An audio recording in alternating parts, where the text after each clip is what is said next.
I'm going back to the full show. The big show. Will.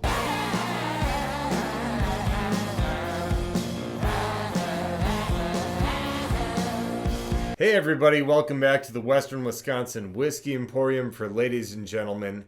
This is Whiskey Wednesdays. I'm Eddie. I'm Dan. We're the Deathless Dogs.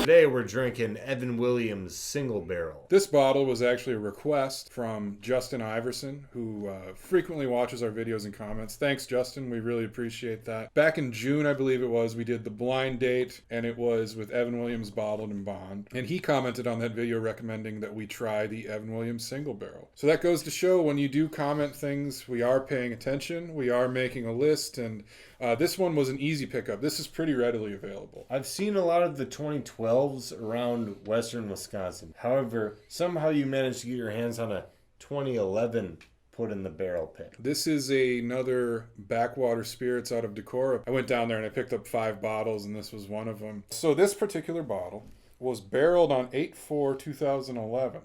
One day before your date of birth, mind you. It was barrel number 1399, and it was bottled on 10/14/19. 3 days before my birthday. So this spent, if we can do some quick dad math here, 8 years and 2 months in the barrel. Hey, that's cool. Roughly. A little more than 8 years and 2 months. 8 years, 2 months, and 10 days. If we want to go exact. Dad math is not an exact science. Dad math is if you're ever doing something, you say, something costs you $4.75. Call it $5. That's dad math. Right. So they can just be like, all right, so 5 of them will cost you $25. But I feel like dad math also takes into account cost per square foot. It's all that, but they're all rough estimates. Yeah. Dad math is predicated on rounding. Dads don't deal in decimals. No. That's a lot of alliteration right there. That's unintentional. Evan Williams does not practice dad math. No. Evan Very Williams specific. And I appreciate that. I really do. I like to see handwritten Sharpie notes on the back of my bottle that tells me what I'm getting into. It is a nice touch because on the front you can see it'll say, put in oak in 2011. But then for them to give you the exact stats. They're giving us vital stats. With that being said, I think you got to do one for Justin for requesting this. Fresh bottle pop. Huh?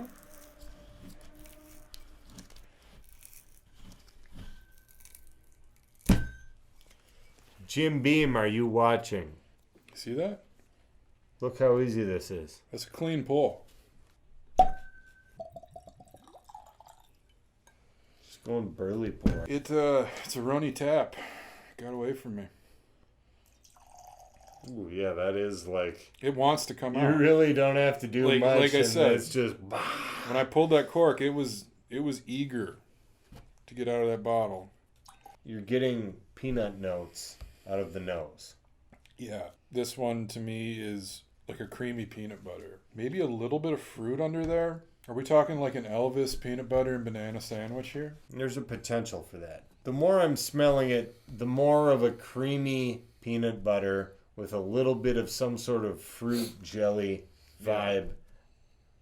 That's what I'm getting out of this. I mean, a little bit of that classic caramel. I'm going PB&J on this one. You're going to go jelly? Yeah. Peanut butter jelly time for sure. Now that you said peanut butter and jelly, I can't really get that off my nose. A dark fruit jelly, though. Yeah. I mean, it isn't like an apricot. Clink them and drink them. The mouthfeel is kind of watery.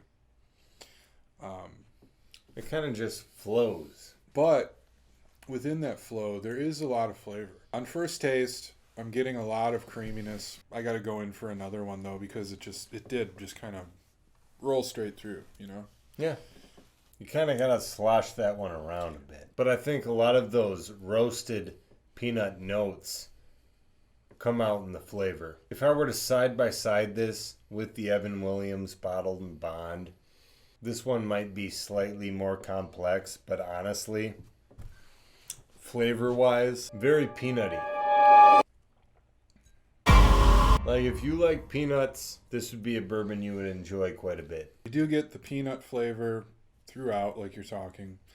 There is oakiness in the finish. A little bit of that bitter oak comes through. Up front, there is a bit of a fruitiness to it, but I can't pin down what exactly it is. I went out of my way to just like roll that to the tip of my tongue to the point where it almost came out of my mouth entirely. Just Triple H it across the room. Yeah, basically. In my opinion, this particular bourbon is very peanut forward. Very creamy. I'm just trying to pin down that fruit note, and it's escaping me right now. I think where I'm getting confused is there is a dark fruit characteristic, but the freshness I'm feeling from it is actually a mintiness. You're going mint? I didn't get any mint notes. There's like a minty freshness to it. Is it at the back? No, like, right up front. Right up front. And that's what's been throwing me the whole time. All right. Because there's the Going back fruit for and more. the peanut and the cream, but there is just a touch of like a freshness right up front. Is there complexity to this Evan Williams single barrel? To me, there is.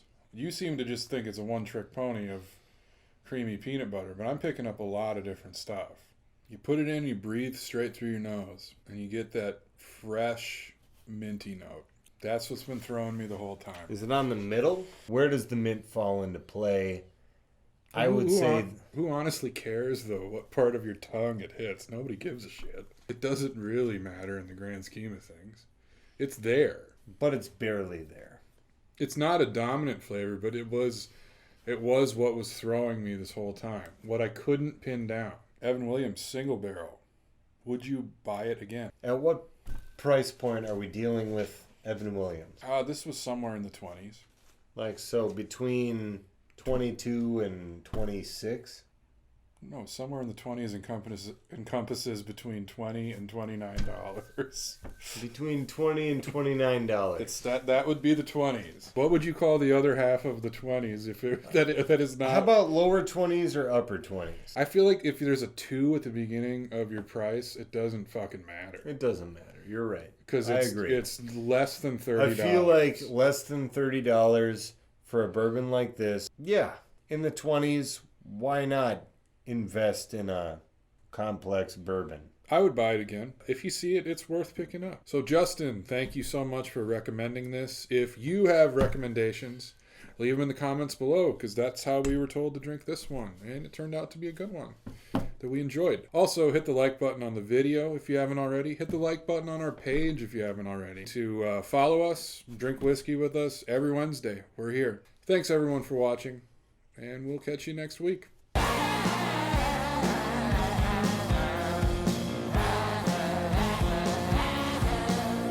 But if you review the tape, if you actually do, I rolled this one around. Well, I do review the tape because I edit all the videos, so I'm going to watch this entire hour and a half of footage and try to chop it into 10 minutes. And